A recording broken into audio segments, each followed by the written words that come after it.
वही देखता है जिनके सपनों में जान होती है।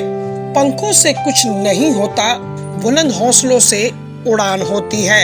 इन्हीं पंक्तियों को चरितार्थ करती हैं दीदी का ढाबा से जुड़ी महिलाएं। एकता फाउंडेशन की पहल दीदी का ढाबा कहानी है उन महिलाओं की जिन्होंने अपने हुनर के दम पर अपनी किस्मत को बदला है। पहले इन्होंने अपने जीवन में दुखों का सामना किया। किसी ने कैंसर की बीमारी को हराया तो कोई शराबी पति से परेशान थी। किसी ने शारीरिक विकलांगता के चलते अनगिनत मुश्किलों का सामना किया। लेकिन जब हौसला हो तो रास्ते भी मिलते हैं। इन महिलाओं की कामयाबी की इबारत लिखने में इनके लिए मददगार बना एकता फाउंडेशन का दीदी का ढाबा।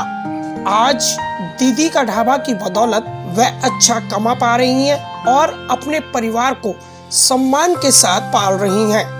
इस पहल में small industries development bank of India यानी सिडबी ने भी अपना सहयोग दिया। आइए जानते हैं दीदी का ढाबा से जुड़ी महिलाओं की सफलता की कहानी।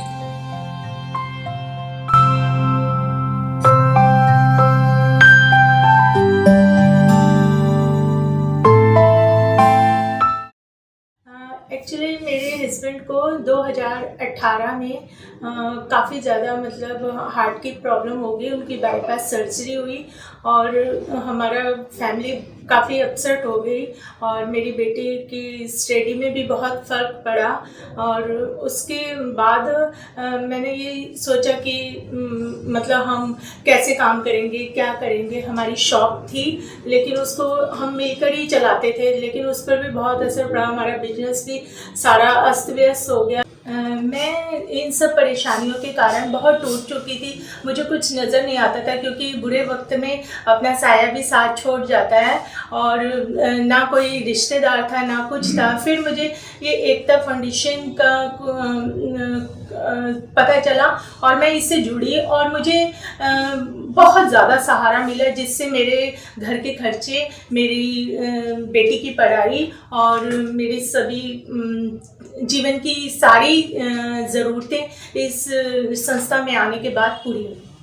हाँ जी, पैसे की कमी से घर में नहीं कुछ होगा तो लड़ाई झगड़े तो टोटे की लड़ाई है।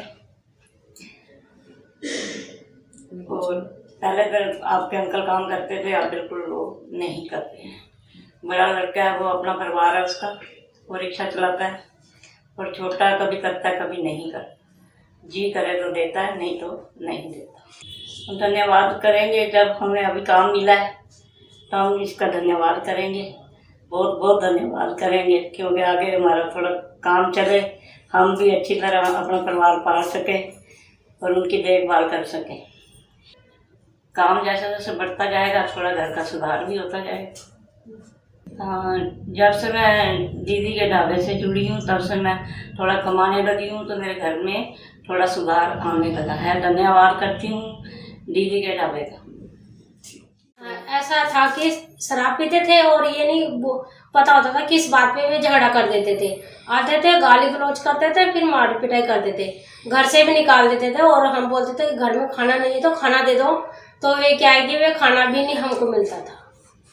इसलिए सर हम दुखी होकर उनसे बोला कि हम आपके साथ नहीं रहेंगे। इसलिए सर हम इधर आए।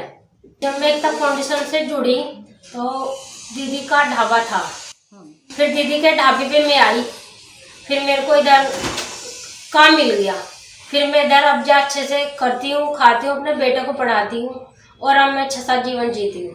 मैं मैडम बहुत बहुत धन्यवाद करती हूँ एकता फाउंडेशन का कि वे और लोगों की भी सहायता करें जो बेरोजगार हैं। मैं ये कहना चाहती हूँ जो मेरी तरह परेशान है और मेरी तरह बहनें और भी हैं जिन्हें काम नहीं मिल रहा, वे इधर आए और कुछ काम के बारे में इधर आए और फिर शुरू करें अपना जीवन। दीदी का ढाबा और एकता फाउंडेशन का मैं दिल से उनका बहुत बहुत धन्यवाद करती हूँ। बहुत बेकार की लाइफ मेरे जो 16 साल में उनके साथ बिताए, बहुत बेकार थे मेरे। उसके बाद बच्चे भी छोटे थे, तब से उनको पाल पोस के अकेले मैंने आज पूरे 14 साल हो गया। उसके बाद किसी ने मुझे ये बताया दीदी के ढाबे के बारे में। तो मैं वहाँ से पूछते पाछते यहाँ तक पहुँची। आज मैं थोड़ा अपने उसमें खड़ी हो गई कि मैं कोठियों तक मैंने काम कर लिया। लोगों के कपड़े सिलना, कोठियों में काम करना, सब कुछ काम मैंने करके आज मैं यहाँ खड़ी हूँ दीदी के ढाबे में, जिससे मेरे को बहुत ही अच्छा लगा। मैं अपना मतलब जो करना चाहती थी वो मेरा सपना सब सच हो गया। मेरी एक फ्रेंड है, वो लोगों की मदद करती है, तो उसने मुझे बताया यहाँ पे एनजीओ के बारे में, एकता फाउंडेशन के बारे में। वो मेरे को थोड़े महीने से ही जानती, 3-4 महीने से ही जानती थी। वो मुझे देखती ही मेरा खाना वाना उसने खाया, उसको अच्छा लगा। उसने बोला मैं ऐसे होटल लगा दूँ, तो उनकी थ्रू मैं यहाँ पे आई हूँ। उन्होंने मेरे को यहाँ पे सर से मीटिंग करवाई और मेरे को ये काम खुलवाया। थैंक यू एकता फाउंडेशन, जिसकी वजह से आज मैं यहाँ खड़ी हूँ। मैं अपने घर में और दिक्कतों की वजह से मैं पढ़ नहीं पाई, क्योंकि हमारे माँ बाप भी गरीब थे, तो उन्होंने किसी तरह हमारी शादी वगैरह कर दी। हमारे हस्बैंड भी, उनकी भी आँख में दिक्कत है, उनको भी हैंडीकैप है, और हमें तो बचपन से ही है। तो हम घर पे ही रहते थे सर, कोई काम धंधा नहीं था, और कोरोना के टाइम में भी दिक्कतें भी बहुत थी बच्चों के सामने। तो इसीलिए फिर हम घर पे रहते थे। किसी ने हमको यहाँ के बारे में बताया, उसका नाम नीलम है। वो बोली कि हमारे पास ऐसे ऐसे संस्था है, वहाँ चलो आप, एकता फाउंडेशन। तो इस वजह से फिर हमको यहाँ पे लेके आई, और आज हमको यहाँ पे काम करके बहुत अच्छा। हम चल नहीं पाते थे मैं सारे बिल्कुल भी, क्योंकि हमको चलने में दिक्कत होती थी।